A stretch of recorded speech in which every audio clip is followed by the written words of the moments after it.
Halo, Assalamualaikum warahmatullahi wabarakatuh. Jumpa lagi dengan saya, Freddy Sudaryanto, di channel YouTube-nya Freddy Sudaryanto Spot. Masih seputar kasus Jalan Cagak Subang. Seperti biasa, sebelum saya ucapkan banyak terima kasih kepada rekan sahabat yang sudah subscribe dan menonton di channel YouTube saya. Semoga kebaikannya dibalas Allah Subhanahu wa Ta'ala dengan rezeki yang banyak, berlimpah dan barokah, amin ya rabbal alamin.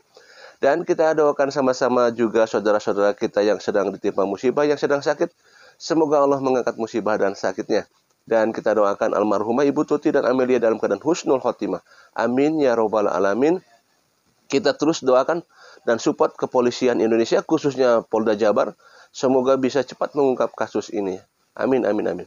Baik, kasus ini 10 bulan, ya, menjelang 10 bulan belum juga terungkap.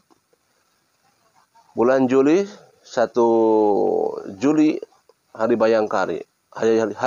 Apakah ada informasi yang menarik nantinya? Kita tunggu, tentunya bisa ada pengungkapan kasus ini.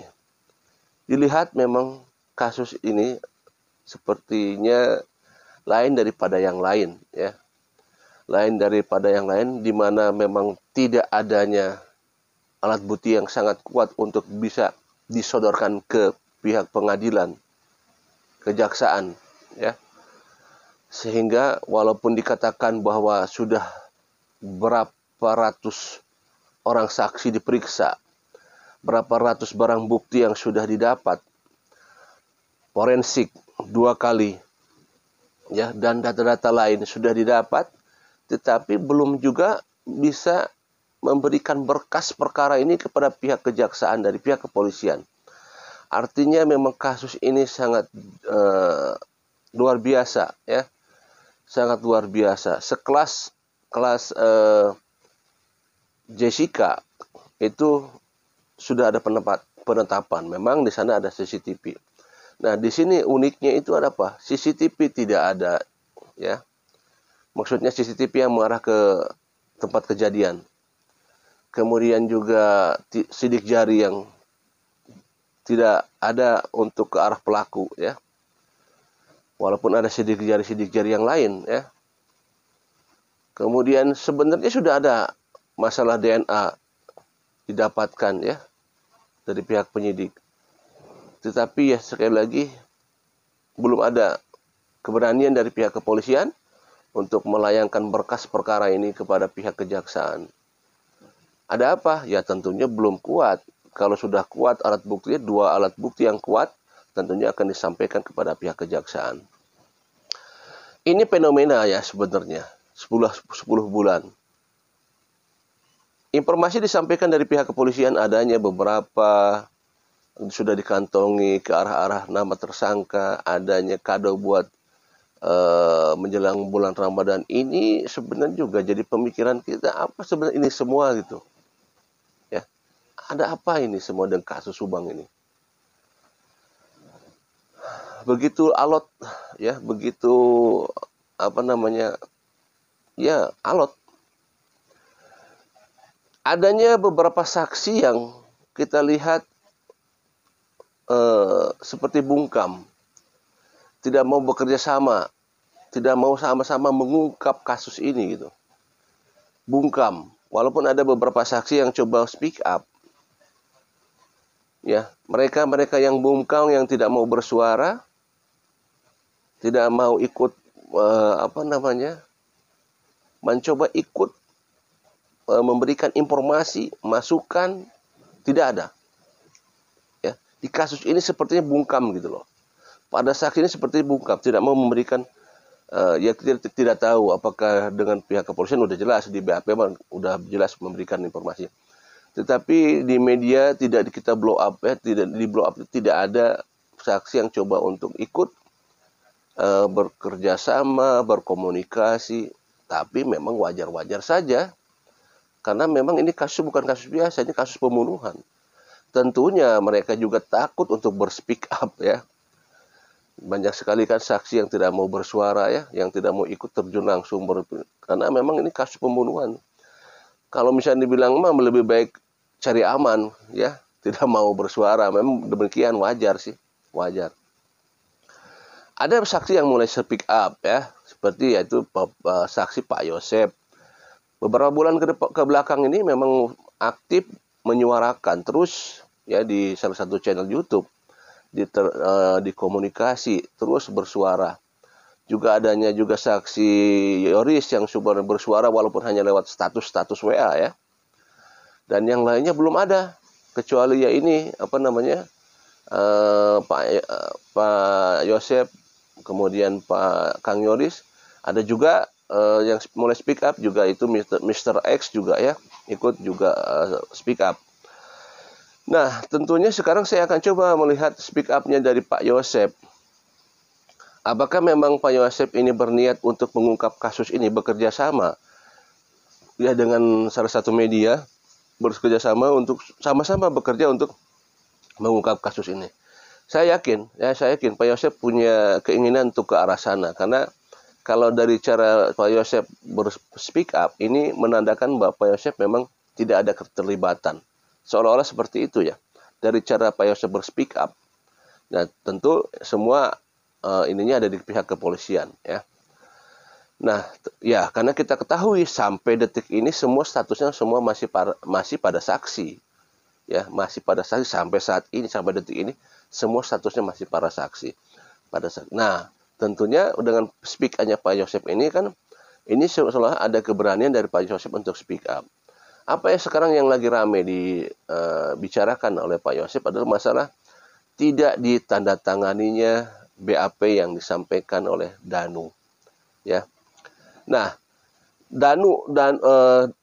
Pak Yosep itu mendapatkan informasi pasti dari seseorang, yaitu yang kita ketahui pernah ditelepon Yoris, tapi yang menjawabnya Yanti katanya mengenai masalah BAP ini. Artinya informasi dari Yanti kan, berarti yang di speak up-kannya oleh Yanti. Nah, berarti tidak ditandatangani BAP. Sekarang pertanyaannya adalah apa isi daripada BAP tersebut?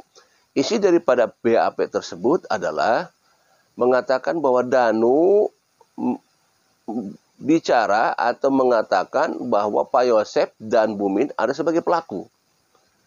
Itu yang kita lihat di media, ya. Nah, sekarang begini. Kita tunggu jawaban dari Danu.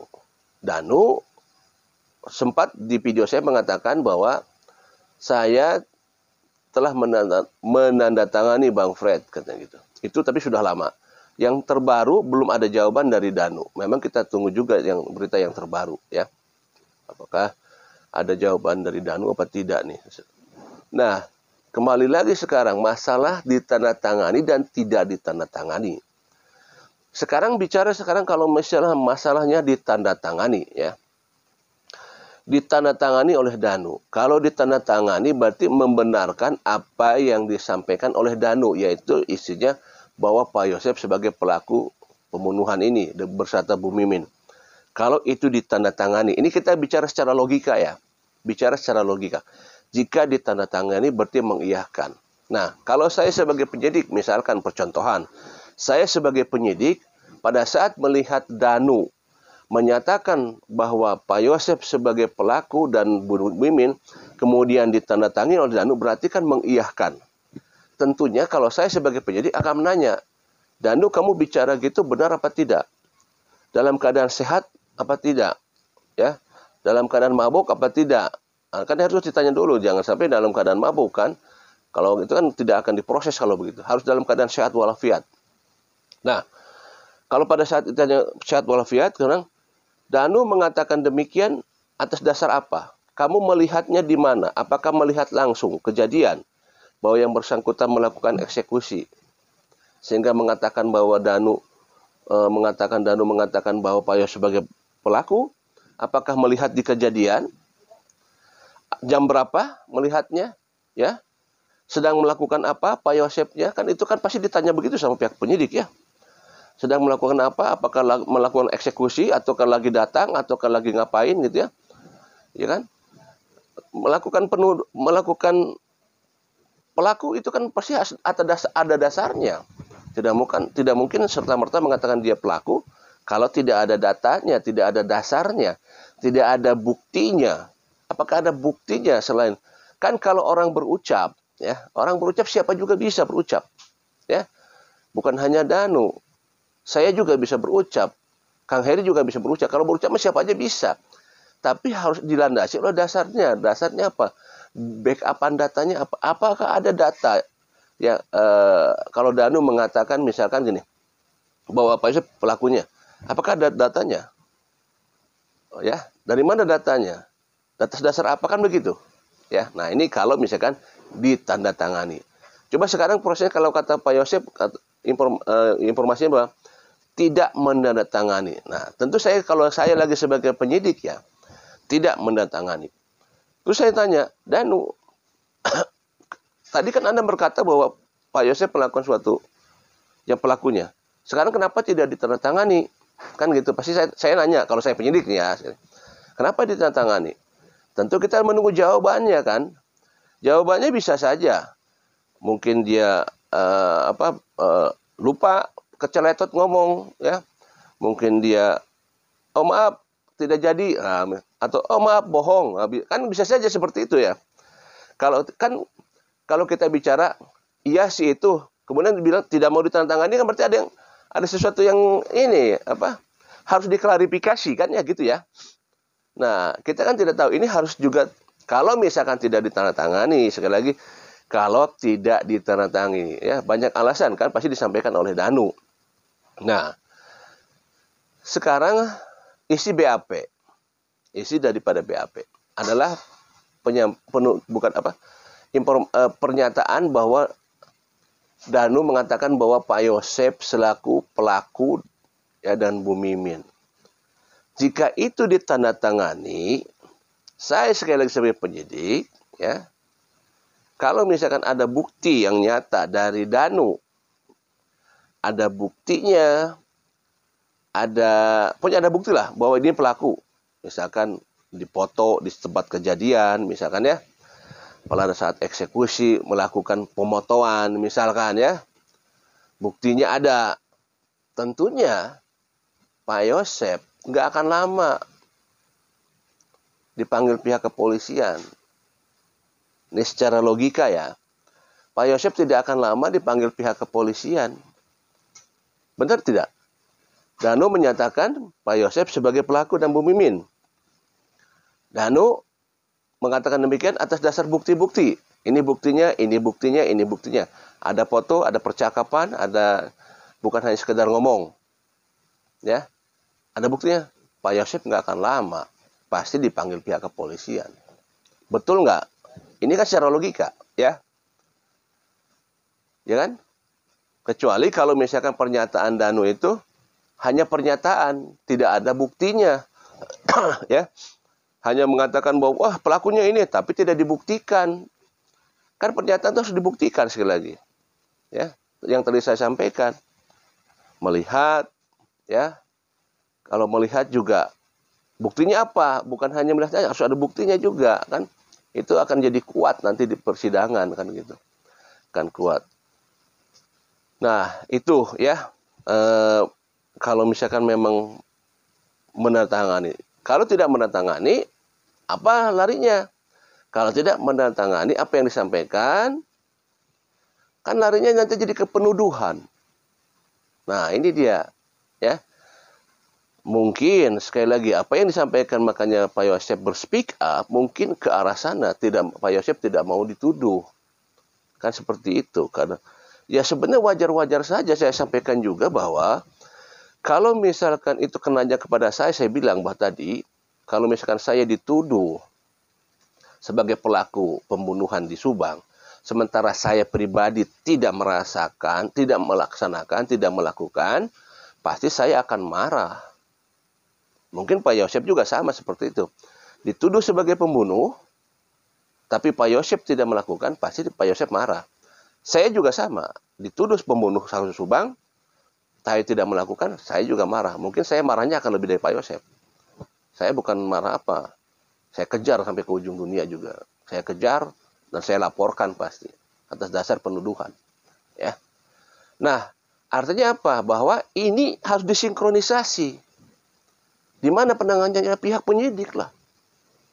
Ya kan? Pihak penyidik. Kan gitu. Silakan Pak Yosep melaporkan bahwa Pak Yosep tidak suka dengan pernyataannya Danu dengan BAP, isi BAP, bahwa BAP itu tidak benar atau BAP itu tidak ditangani atau apalah. Silakan dilaporkan jadi ke pihak kepolisian.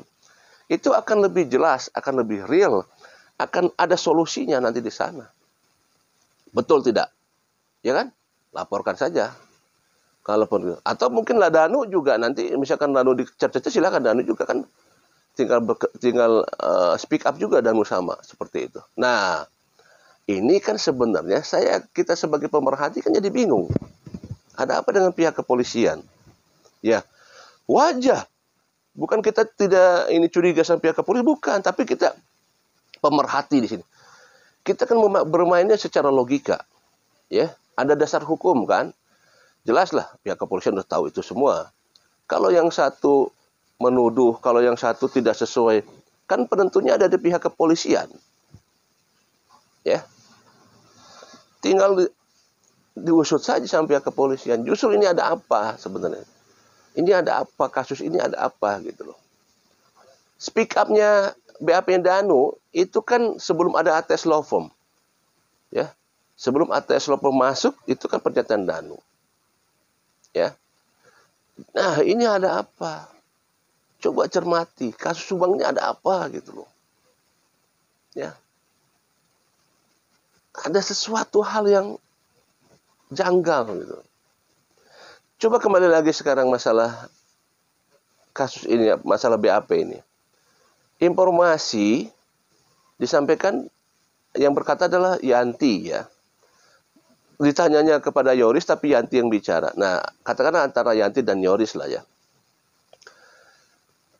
Pada saat menyampaikan ke pihak Pak Yosep atau ke Pak Rohman ya, dari Yanti atau Yoris, berarti yang mengetahui kan Yanti atau Yoris ya. Danu mengatakan demikian. Pertanyaannya gini, di mana mereka atau Yanti Yoris ini melihat Danu bicara gitu gimana? Posisinya lagi apa? Apakah pada saat posisi mereka lagi bersama di konfrontasi sejak lagi di BAP? Ya. Kenapa? Kalau yang kita ketahui, seorang saksi pada saat di BAP itu tidak boleh ada yang mendampingi, tidak boleh ada yang intervensi. Ya, tidak boleh. Kalau misalkan Danu sendiri ya Danu.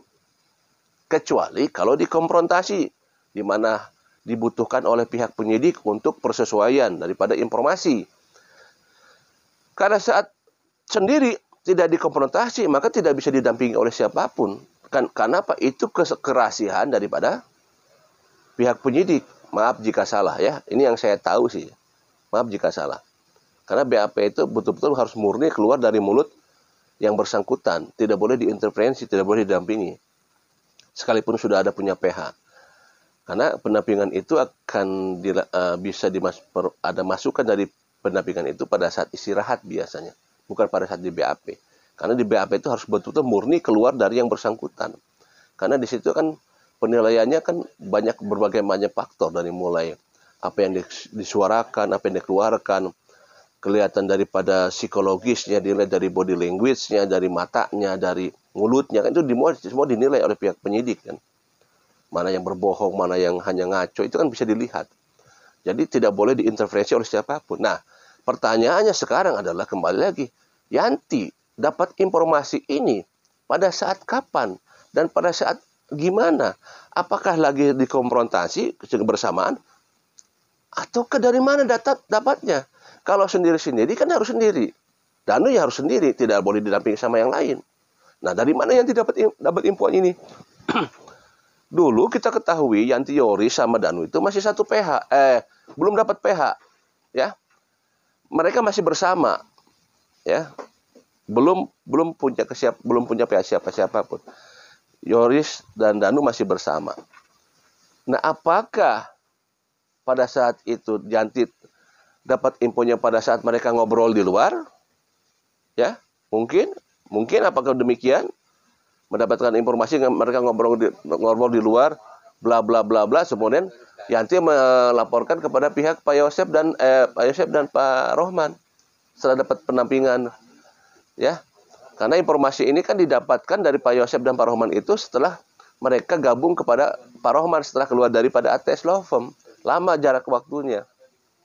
Itu baru disampaikan. Nah, kembali lagi bahwa dari mana dapatnya informasi itu? Apakah dari hasil obrolan di luar BAP antara Yanti dan Danu, Yoris dan Danu, ya? Nah, kemudian disampaikan setelah mereka gabung gabung dengan Pak Rohman Hidayat, kemudian melaporkan hal tersebut. Nah, itu pun jadi pertanyaan sebenarnya. Baiklah, inilah materi pagi ini. Sekali lagi, ada hal-hal yang memang menjadi pemikiran saya, kejanggalan adalah pada saat satu saksi mencoba untuk menyatukan masalah BAP yang tidak tertangani, penengahnya ada pihak kepolisian. Wajar kalau kita sebagai masyarakat berkata, ada apa dengan pihak kepolisian di sini? Ya, kenapa tidak bisa menjadikan ini sebagai pembuka sebenarnya? Ya, kenapa ini mengatakan ini pelaku dan ini kita menjadi ruwet sebagai pemirsa pemerhati kasus Subang ini.